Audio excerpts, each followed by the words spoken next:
talk to me about this. Where did this start? Was this one incident? This is so the main sort of character or protagonist in the book is someone called Julius Kivimäki, who's a Finnish hacker who was convicted for, I would argue, the cruelest cybercrime ever. He hacked a chain of psychotherapy centres in Finland. And that's Vastaamo, that's the one, yeah. And he stole the patient notes of 33,000 people. And that in itself is a tragic and important story to tell. But the fascinating thing about Kivimäki is this was just the climax, end of, we hope, a sort of 10-year-long cybercrime spree that started when he was a teenager. And I just thought to myself, hang on a minute, there's a story to be told here about how these young boys can go from being gaming obsessed to moving into kind of online delinquency, and then sometimes, like Kivimäki, very serious cyber criminals. And I wanted to kind of expose that and try and shine a light on this corner of the internet that we sort of overlook. Yeah. Fascinating. And in particular, you also cover how, we'll use the word radicalize, because it might be relevant in the context of this as well, is that crossing the line from inquisitive to delinquency. To serious cybercrime. To serious cybercrime. It's not that fuzzy anymore, is it? It depends who you ask. Okay. I think the law is pretty clear. Yeah. But I think the problem is that these kids, when you look at kind of like hacking a computer game, and I don't mean hacking a computer game, I mean cheats. Trying to work out a cheat code. Codes or whatever, or, how can I beat my friend by getting a better setup than him? That in a sense is, that's fine. But then when you start moving into the kind of like, can I hack this person to get their Robux money in Roblox or something? I think it's pretty clear what's right and wrong there. But I think the issue is when it becomes so prevalent and so normal, it becomes normalized. And then before you know it, you could be down a very dark path of carrying out serious cybercrime. Yeah, wow. In your career, these are not the first crimes and incidents that you've investigated? No, not at all. Give us a flavour of some of the other stuff you've had a look at. You name it. I've been doing this 10 years now. So, if you look at all the major cyber attacks of the last 10 years, I pretty much would have covered it. So, the sort of the bread and butter of all cyber security and cyber security journalism is the sort of Russian-speaking cybercrime ecosystem, which is responsible for a huge amount of the attacks we see today, the ransomware attacks. But then, of course, they're state-sponsored. Then, of course, you've got this very strange, destructive, nihilistic, anarchic corner of cybercrime, which is teenagers, English-speaking teenagers. So the whole gamut really of cyber. Wow, it's fascinating stuff. I love it. I'm obsessed with it. Across your work, Joe, what about the way that organizations communicate? Now, obviously when a fire breaks out, they want to know they're speaking to the right people. How have you found organizational willingness to, for example, communicate both internally, perhaps in some of your journalistic work, but also externally? And do you think they can improve? I would say it's getting worse and worse. I would say that what we're being told as the public, and I put myself in the bracket of the public, I'm just a journalist, so whatever I am told, I can report on. We are told less and less and less every year. And what I think is fascinating is the gold standard of cybercrime response in terms of PR has been forgotten. And some of the companies this year that have been hacked, some UK big names in the UK, have been praised for their transparency and openness to the public and to journalists. And I'm thinking, no, they've told us nothing. They've only spoken because I have found out stuff, or colleagues of mine have found out stuff. And I think it's a real shame because there are some cases. I look back to 2019.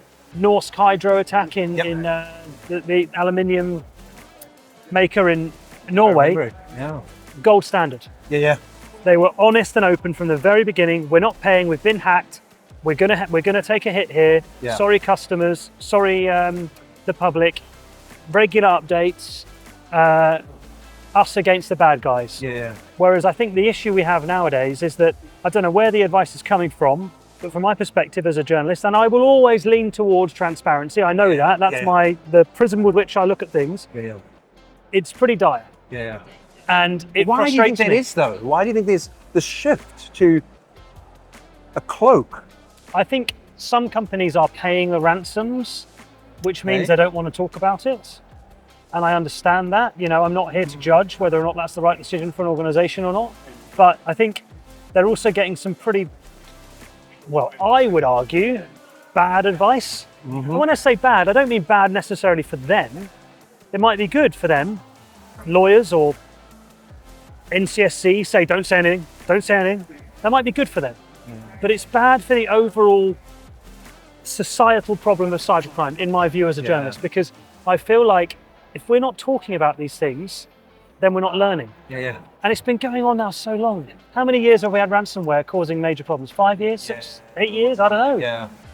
And we're not learning. And I think part of the problem is that we are raising the drawbridge, telling the public nothing, telling journalists nothing, sometimes paying the ransom, and sweeping all under the carpet. Wow. I'm sorry I've come across so strong there, but that's how I feel. But look, if it's a shift in the narrative, you know, that we as the public, practitioners perhaps, you know, the story that we're getting, if the shift is so big, the question is, well, where does it go from here? You know, I'm perhaps challenging their motives, going, well, are you simply interested in your stock price? From the cases we've seen this year, we saw the case that you mentioned about, there was a case where it was lauded for good communication, even though they didn't say much. But the external impact, the reputational impact on that organization wasn't so deep. No. As perhaps one of the other cases where, gee, their stock price took a real tanking. Do you think that that visibility or that focus on shareholder value and our reputation, do you think that's playing a bigger role in how organizations are communicating or not?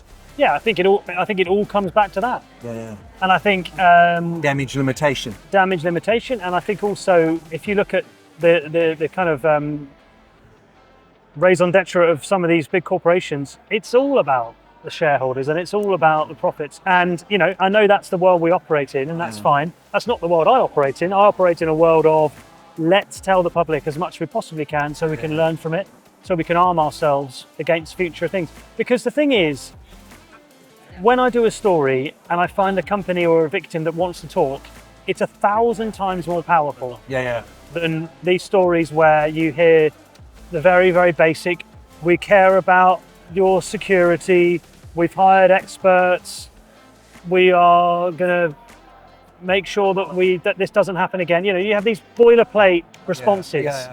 And I really hold up the cases where victim organizations are honest and open. And I think we, as a whole, we get more out of it. Yes, they might take a bit more of a hit on their share price, but we as a society gain a lot. And I can say that as I'm not a company owner. And you know, people will say he doesn't have a clue, he doesn't run a company, he doesn't know what it's like. I don't, and I know the pressures.